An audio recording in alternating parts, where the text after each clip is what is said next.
ಭಾನುಮತಿ ಶೆಟ್ಟೀಸ್ ಕಿಚನಿಗೆ ನಿಮಗೆಲ್ಲರಿಗೂ ಸ್ವಾಗತ ಸುಸ್ವಾಗತ.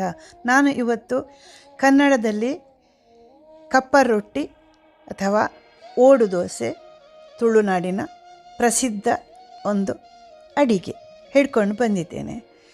ನಾನು ನಿನ್ನೆ ಸಂಜೆ ಅಂದರೆ ಒಂದು 2 ಗಂಟೆ 2 ಕಪ್ಪು ಅಕ್ಕಿ, ಒಂದು ಅರ್ಧ ಕಪ್ಪು ತೆಂಗಿನ ತುರಿ ಮತ್ತು ಸ್ವಲ್ಪ ಮೆಂತೆ ಮತ್ತು ರುಚಿಗೆ ತಕ್ಕ ಅಂದರೆ ಉಪ್ಪು 1 ಚಮಚ ಹಾಕಿದ್ದೇನೆ. ನಾನು ಹಾಕಿ ರುಬ್ಬಿ ಇಟ್ಟಿದ್ದೇನೆ. ಇಲ್ಲಿ ಚಳಿಗೆ ಹೆಚ್ಚಾಗಿ ಇದಾಗೋದಿಲ್ಲ, ಅದಕ್ಕೆ ನಾನು ನಿನ್ನೆ ಮಾಡಿದ್ದು. ನೋಡಿ ಬನ್ನಿ. ಈಗ ಓಡು ದೋಸೆ ಇಲ್ಲದಿದ್ದರೆ ಕಪ್ಪರ್ ರೊಟ್ಟಿ. ನಾನು ಕಪ್ಪರ್ ರೊಟ್ಟಿ ಮಾಡುವ ಇದು ಬಣ್ಣಲೆ ನೋಡಿ ಹಿಡ್ಕೊಂಡು ಬಂದಿದ್ದೇನೆ. ಊರಿಂದ ಇಲ್ಲಿಗೆ ಬಂದಿದೆ ಓಡು ದೋಸೆ. ಓಡು ಹೌದು, ಅದೇ ಅಂದರೆ ಇಲ್ಲಿ ಊರಲ್ಲಿ ಇದು ಉಂಟಲ್ಲ, ಅಂದರೆ ಬೇಗ ಬೇಗ ಆಗ್ತದೆ. ಅಂದರೆ ಇದು ಹೆಚ್ಚಾಗಿ ತುಂಬ ಹೊತ್ತು ಇಡಬೇಕಂತ ಹೇಳಿ ಇಲ್ಲ, ಉಬ್ತದೆ. ಇಲ್ಲಿ ಉಬ್ಬಲಿಕ್ಕೆ ಸ್ವಲ್ಪ ಕಷ್ಟ. ಹಾಗೆ ನಾನು ಮುಂಚಿನ ದಿವಸ ಇದು ಮಾಡಿ ಇಟ್ಟದ್ದು. ಒಳ್ಳೆ ಉಬ್ಬಿದೆ ನೋಡಿ. ನಾನು ಇದನ್ನು ಗ್ಯಾಸಲ್ಲಿ ಮಾಡ್ತಾಯಿದ್ದೇನೆ. ಊರಲ್ಲಿ ಎಲ್ಲ ಇದು ಅಂದರೆ ಅಡಿಗೆ ಇದರಲ್ಲಿ ಮಾಡೋದಲ್ಲ, ಬೆಂಕಿಯಲ್ಲಿ. ಅದೇ ಅದು ರುಚಿ ಕೂಡ ಆಗ್ತದೆ, ಒಳ್ಳೆಯದು ಆಗ್ತದೆ. ನಾನಿಲ್ಲಿ ಪ್ರಯತ್ನ ಮಾಡ್ತಾ ಇದ್ದೇನೆ. ನನ್ನ ಒಬ್ಬ ತಮ್ಮ ಇದ್ದಾನೆ, ಅವನು ಹೇಳಿದ, ದೇವು ಇದು ನಿನಗೆ, ನನಗೆ ಇದು ಕಪ್ಪರ್ ರೊಟ್ಟಿ ಮಾಡಿ ಅಕ್ಕ ಅಂತ ಹೇಳಿ. ಹಾಗೆ ಅವನ ಇಚ್ಛೆಗೆ ಪ್ರಕಾರ ನಾನು ಕಪ್ಪರ್ ರೊಟ್ಟಿ ಮಾಡ್ತಾಯಿದ್ದೇನೆ. ನಾನೀಗ ಒಂದು 2 ಚಮಚ ಇದಕ್ಕೆ ಹಾಕಿ ಸ್ವಲ್ಪ ಅದನ್ನು ಆಚೆ ಈಚೆ ಮಾಡಿ, ಹೌದು, ಈಗ ಕಪ್ಪರ್ ರೊಟ್ಟಿ ಮಾಡ್ತಾಯಿದ್ದೇನೆ. ಅಂದರೆ ಓಡು ದೋಸೆ.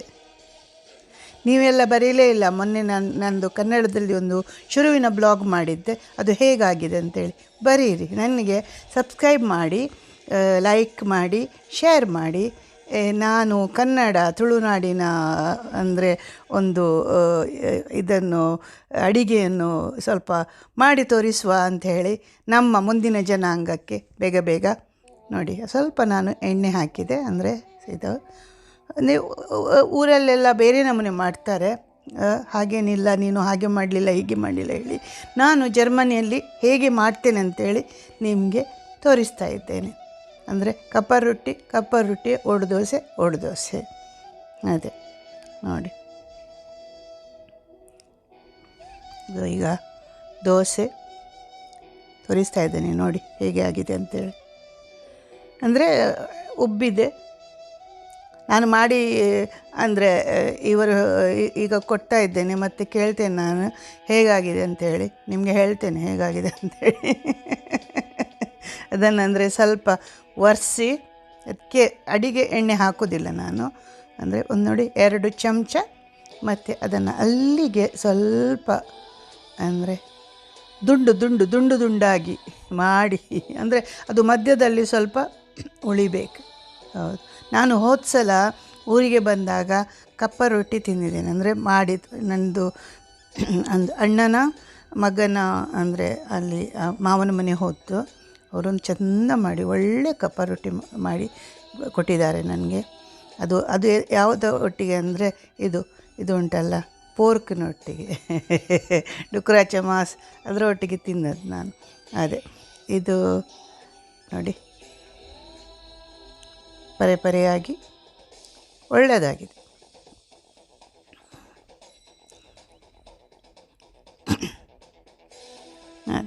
ಸ್ವಲ್ಪ ಮಾಡಿ ಇಟ್ಟು, ಇದು ಬೇಗ ಆಗ್ತದೆ.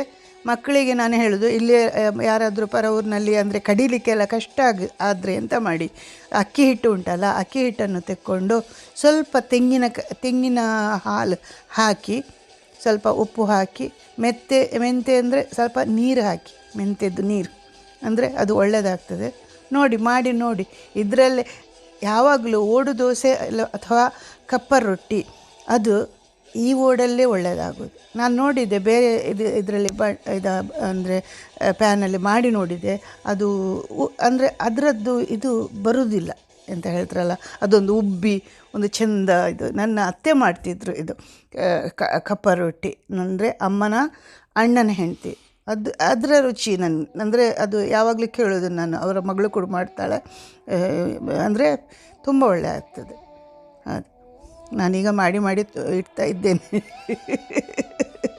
ನಾನು ಎಣಿಸಿದ್ದೆ ಅದೇ ನಂಗಿನ ಸಾರಿನೊಟ್ಟಿಗೆ ಅದು ತಿನ್ನುವ ಅಂಥೇಳಿ, ಅದಕ್ಕೆ ಮಾಡ್ತಾಯಿದ್ದೇನೆ. ಅದೇ ಎಲ್ಲ ಮಾಡಿ ನೋಡಿ ಹೀಗೆ. ಅಂದರೆ ನನ್ನ ಉದ್ದೇಶ ಈಗ ಊರಲ್ಲಿ ಅವರಿಗೆಲ್ಲ ಗೊತ್ತುಂಟು ಕಪ್ಪ ರೊಟ್ಟಿ ಮಾಡೋದು ಹೇಗೆ, ಓಡು ದೋಸೆ ಮಾಡೋದು ಹೇಗೆ ಅಂತೇಳಿ. ಮಕ್ಕಳು ಹೊರಗೆಲ್ಲ ಇದ್ದಾರಲ್ಲ, ಅವರೊಂದು ಸ್ವಲ್ಪ ಒಂದು ಅಡಿಗೆ ಒಂದು ಕಲೆ, ಅದು ಕಲ್ತ್ರೆ ಉಂಟಲ್ಲ, ನಿಮ್ಗೆ ಗೊತ್ತಿಲ್ಲ, ಅದು ಅಡುಗೆ ಮಾಡುವಾಗ ಉಂಟಲ್ಲ ಅದರದ್ದು ನಾವು ಅದರಲ್ಲೇ ಇರ್ತೇವೆ. ಅಂದರೆ ಅದನ್ನು ಚೆಂದ ಮಾಡಿ ಅದು ಹೀಗೆ ಮಾಡಿ ಇದು ಮಾಡೋದು. ಹಾಗೆ ಅದರದ್ದು ರುಚಿ ಮತ್ತು ನಾವು ಮಾಡಿದ್ದು ಬೇರೆಯವರಿಗೆ ರುಚಿ ಆದರೆ ನಮಗೂ ಖುಷಿ. ನೋಡಿ ಅದು ಹೇಗೆ ಆಗ್ತಾ ಉಂಟು ಅಂಥೇಳಿ. ಅದೇ ಜರ್ಮನಿಯಲ್ಲಿ ಕಪ್ಪ ರೊಟ್ಟಿ, ಓಡು ದೋಸೆ, ಭಾನುನ ಅಟೀಲ್, ಭಾನುಮತಿ ಶೆಟ್ಟೀಸ್ ಕಿಚನಲ್ಲಿ ನೋಡಿ. ಹೆಚ್ಚು ಕೆಲಸವೇ ಇಲ್ಲ ಇದಕ್ಕೆ. ನನ್ನ ಇದು ವಿಡಿಯೋ ಸಬ್ಸ್ಕ್ರೈಬ್ ಮಾಡಿ, ಶೇರ್ ಮಾಡಿ, ಲೈಕ್ ಮಾಡಿ. ನೋಡಿ ನಂಗಿನ ಸಾರು ಹಾಕಿದ್ದೇನೆ. ನಾನೊಂದು ಇದು ಕಪ್ಪ ರೊಟ್ಟಿ ಅಂದರೆ ಓಡು ದೋಸೆ ತೆಗೆದುಕೊಂಡು ತಿಂತಾ ಇದ್ದೇನೆ. ಹೇಗಾಗಿದೆ ನೋಡುವ. ನೋಡಿ ಅದು ಹೇಗೆ ಅಂದರೆ ಎಂತ ಹೇಳ್ತಾರಲ್ಲ, ತೂತು ತೂತು ತೂ ಆಗಿ ಅಂದರೆ ಒಳ್ಳೆಯದಾಗಿದೆ. ನಾನು ಇದೆಲ್ಲ ಹೇಳೋದು. ಅದೇ ಮಾಡಿ ನೋಡಿ ಮಕ್ಕಳೇ, ಶೇರ್ ಮಾಡಿ, ಸಬ್ಸ್ಕ್ರೈಬ್ ಮಾಡಿ. ನಿಮ್ಮ ಭಾನುಮತಿ ಶೆಟ್ಟೀಸ್ ಕಿಚನ್. ಎಡನಾಡು ತುಳುನಾಡು ಬಂಧುಗಳಿಗೆ ನಮಸ್ಕಾರ. ಸೊಲ್ಮೆಲು ನಿಖಲ್ನ ನಿಮ್ಮ ಭಾನುಮತಿ ಶೆಟ್ಟಿ.